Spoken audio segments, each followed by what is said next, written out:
Hey everybody, my name is Jim Farmer. I'm the festival director of Out on Film, Atlanta's LGBTQ Film Festival. This is our 35th anniversary festival. We've had some amazing programming. One of our favorite programs every year is our horror shorts. This year it was called Things That Go Bump in the Night. It was very well received last week when it played in person, and now it's online through Sunday. And again, it's been very, very well received virtually as well. And we have three filmmakers. We had four films in the program. We had three of the filmmakers here. So thank you all for joining us. And I'm gonna let the filmmakers introduce themselves and just say a snippet about their films. We'll start with Devin. Hi guys, I'm Devin Trong, and I was born in LA but raised in Taipei. And growing up, I was especially drawn to the horror genre, and I Yeah. was greatly influenced by the Italian and the Japanese horror masters. And I went to high school in Princeton and then attended college in the Bay Area. And I actually studied finance and I was a banker for a while. But after Okay. that, I like transitioned into cooking. So I was a line cook in New York City for a while. And now I'm getting my MFA at Columbia University in film. So Yeah. that's a little bit about me.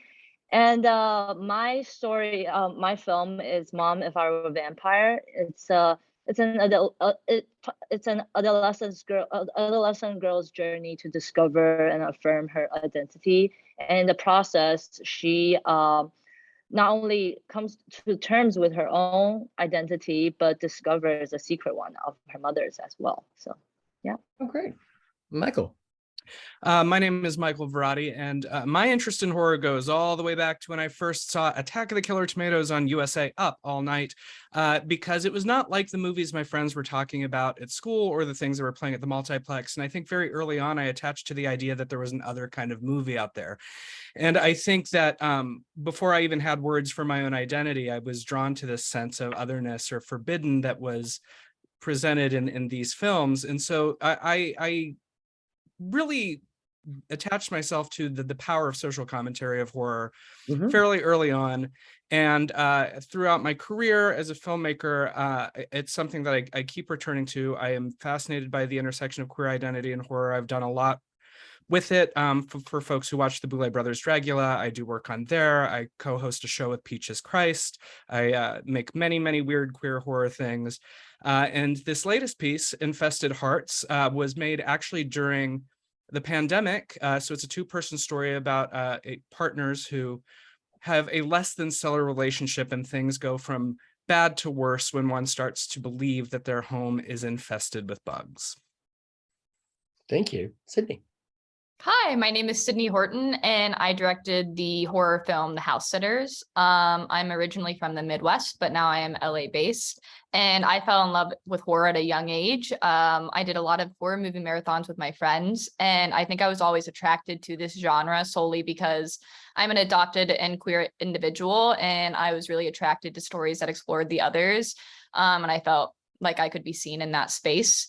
So when creating films, I really tried to, highlight those moments and those experiences. And with The House Sitters, we follow a queer girl who agrees to house sit for the weekend with her best friend with the hopes to kind of confess to her best friend that, there's something more there. And things take a sharp turn and it gets pretty crazy in that house and kind of turns into a deadly game of hide and seek. Nice. As all good horror films do, all of you focus on character. I mean, I think we've all seen horror films in which there's no character, there's just blood and guts and gore. And all of your films really do a great job of establishing character and conflict. Can you talk a little bit about that process and why that was important to you? Again, we'll start with Devin. Yeah. So my story is about a girl who's, not yet really aware of who she is. She's like a teenager, kind of lost and kind of angry, at her mom and just, angry at the world. And I wanted to, because growing up, I've always had this obsession with vampire films. And after watching a lot of them from, old silent classics to the modern stuff, I realized throughout the history of cinema, there's, oftentimes people use vampirism as a way to explore, censored and taboo subjects. Yeah. And as you know, now in China, like there's like increasingly more and more censorship on queer cinema. So Taiwan is actually, we're lucky enough to be like the only place where queer, like Mandarin speaking queer cinema will be putting out content right now. And I wanted to use this, vampire as a subject that's not commonly seen in, Asia, Taiwanese and Mandarin cinema. I wanted to use it as a euphemism for homosexuality in the short, and yeah, and then I also wanted to explore like censorship in that respect as well. Okay, great. Michael. Well, going back to what I said about attaching to horror, I think the thing that I love about horror is that when done right, it can be the most powerful genre. You can take that dark lens of the fantastic and explore things using a monster or otherness that maybe the mainstream doesn't want to tackle head on. Exactly what Devin was saying, you can use the monster to go there. And I think that it can be macro ideas and micro ideas. And I think sometimes just the nuances of things that happen in our daily life can be just as monstrous as the larger things that scare us globally. Yeah. And, the dissolution of a relationship to me can be a terrible, terrible thing. And I started to think about it as a horror concept and what that would look like. What happens when something metaphysical dies? And that's where the concept came from. Nice. Okay. Michael, that was so beautifully said. Thank you. I definitely echo off of that and bounce off of it. I mean, with the house sitters, truly for us, we were trying to explore what it's like when you like somebody so close to you as something more than a friend. I think we can all relate to that. That's something so terrifying, regardless of how you identify and who you love. Yeah. You never know how that just, simple statement of, hey, I like you is more than what we have now can change your whole life and your experience in relationship. So when we created this film, we wanted to explore that both through the visuals and, through Annie, our lead's body language, and just how we followed her through this story. Because the majority of the film is her pretty like physically and visually isolated in this home and yearning. So that was very important to us. Where are each of you right now in your festival runs? I am pretty new to this. This is my first film, so it's my first time doing the festival run. I'm like in the middle of it right now. Okay. And my film will be showing at New Fest this week Nice. in New York, and then in the UK in November. Great. Similarly, I'm around the middle of the run for this particular film. We actually, I would say we're winding down. It had a kind of strong showing this summer.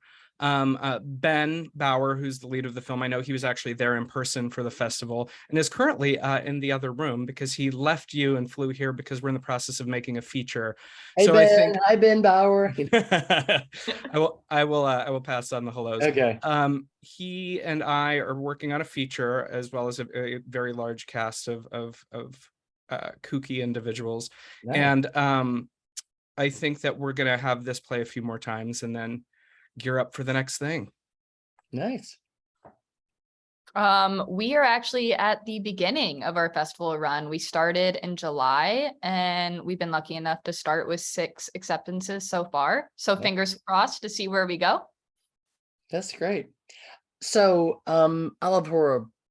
I love horror, the genre as well. I mean, I've been so fortunate that as part of our festival, we've started getting a lot of horror films in, which obviously pleases me. So we have so many films that come in that we've had to start our horror night. We usually have 2 features and our very beloved horror shorts program. But I guess my question is, when I was growing up, and I discovered movies and I love movies, but I guess an early favorite of mine was Halloween, and that's always just been one of my favorites. And I thought I was kind of I thought to myself, I don't know many other queer people who like the genre, but as I've gotten older, I realized that a lot of people, in my community love the genre.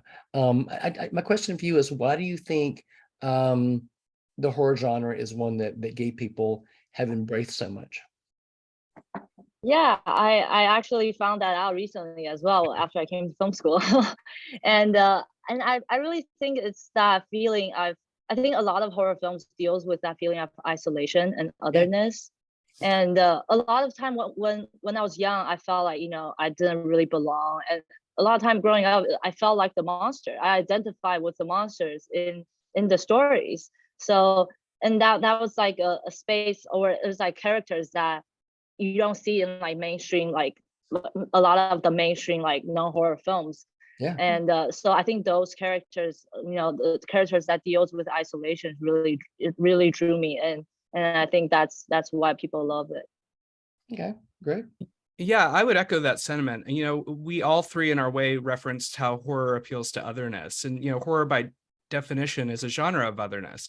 And queer people understand otherness. Horror is also a genre of subversion, and we're treated as subversive by the rest of society. And Devin mentioned the fact that we identify with the monsters because the monsters are frequently the other in the movies. The Frankenstein monster is a sympathetic other. The creature from the Black Lagoon is a sympathetic other who, folks come into its territory. But you mentioned Halloween, and I think sometimes queer horror fans sort of bristle. Why do we always have to be the monster? Well, otherness can be represented in horror in so many ways.